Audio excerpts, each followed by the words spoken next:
Assalamualaikum warahmatullahi wabarakatuh. Selamat pagi anak-anakku. Bagaimana kabar kalian hari ini? Semoga dalam keadaan sehat ya. Hari ini kita akan belajar tema 4, subtema 1, pembelajaran 3. Ada dua muatan pelajaran yaitu Bahasa Indonesia dan IPA. Kompetensi dasar Bahasa Indonesia 3.2. Menggali isi teks penjelasan eksplanasi ilmiah yang didengar dan dibaca. 4.2. Menyajikan hasil penggalian informasi dari teks penjelasan eksplanasi ilmiah secara lisan, tulis, dan visual dengan menggunakan kosakata baku dan kalimat efektif. Kompetensi dasar IPA 3.6.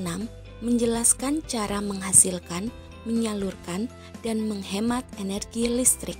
4.6. Menyajikan karya tentang berbagai cara melakukan penghematan energi dan usulan sumber alternatif energi listrik. Di era globalisasi sekarang ini, tentunya kita sering menyaksikan olahraga bela diri pencaksilat ditayangkan dalam acara televisi. Bagaimana energi listrik dari pembangkit listrik bisa sampai ke rumah kita? Nah, sekarang mari kita baca teks berikut. Menyalurkan energi listrik. Bagaimana listrik sampai ke rumahmu? Nah, perhatikan gambarnya ya. Listrik memiliki peran penting di era globalisasi. Tidak dapat dipungkiri bahwa globalisasi terjadi karena perkembangan teknologi di berbagai bidang yang didukung oleh peran listrik sebagai sumber energi di dalamnya. Listrik dapat dihasilkan dengan memanfaatkan sumber energi yang tersedia di alam, seperti aliran air sungai (PLTA), panas bumi (PLTU), aliran angin (PLTA), dan sebagainya. Setelah energi listrik dihasilkan di pusat pembangkit, energi listrik tersebut kemudian dinaikkan tegangannya oleh transformator penaik tegangan hingga 500 kV. Baru kemudian disalurkan ke berbagai tempat menggunakan sistem transmisi yang dinamakan saluran udara tegangan ekstra tinggi atau SUTET yang menyalurkan energi listrik dari pusat-pusat pembangkit. Setelah melalui SUTET yang melintasi wilayah pegunungan atau hutan-hutan, energi listrik kemudian masuk ke gardu induk. Di gardu induk, energi listrik diturunkan tegangannya oleh transformator penurun tegangan menjadi tegangan menengah 20 kV. Kemudian energi listrik disalurkan ke gardu-gardu distribusi dan diturunkan kembali tegangannya dalam gardu distribusi menjadi tegangan rendah 220 volt. Tegangan sebesar ini sudah sesuai dengan kebutuhan rumah tangga. Akhirnya energi listrik disalurkan ke rumah-rumah warga.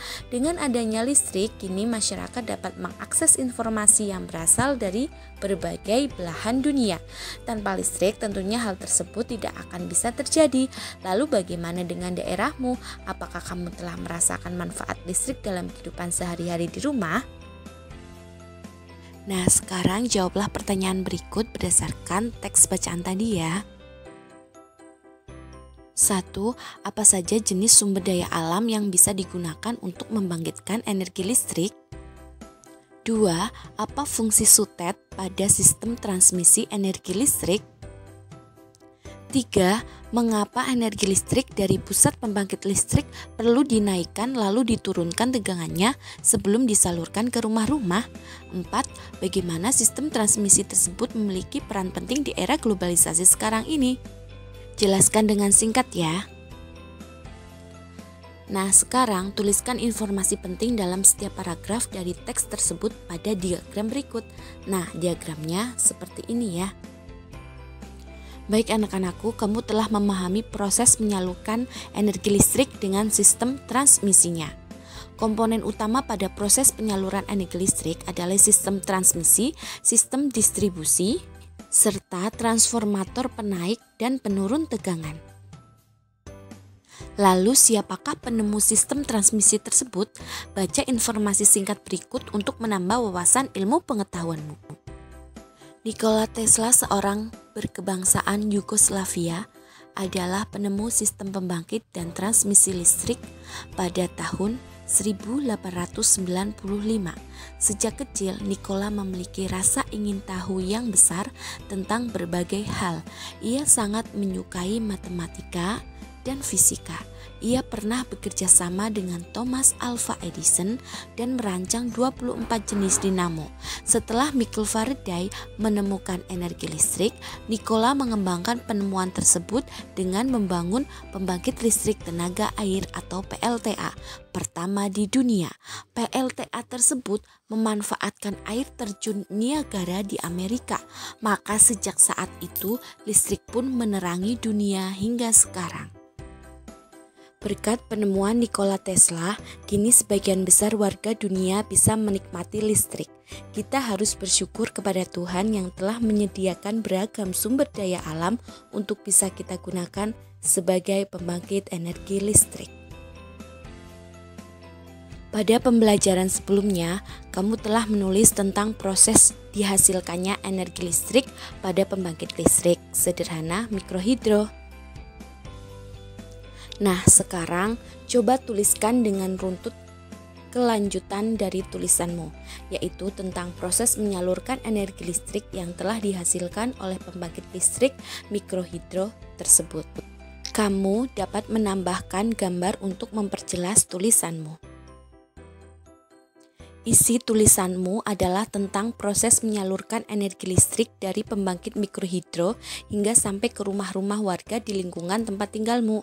Perhatikan penggunaan kosakata baku dan kalimat efektif pada tulisanmu.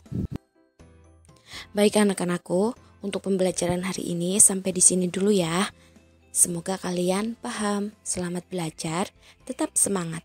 Wassalamualaikum warahmatullahi wabarakatuh.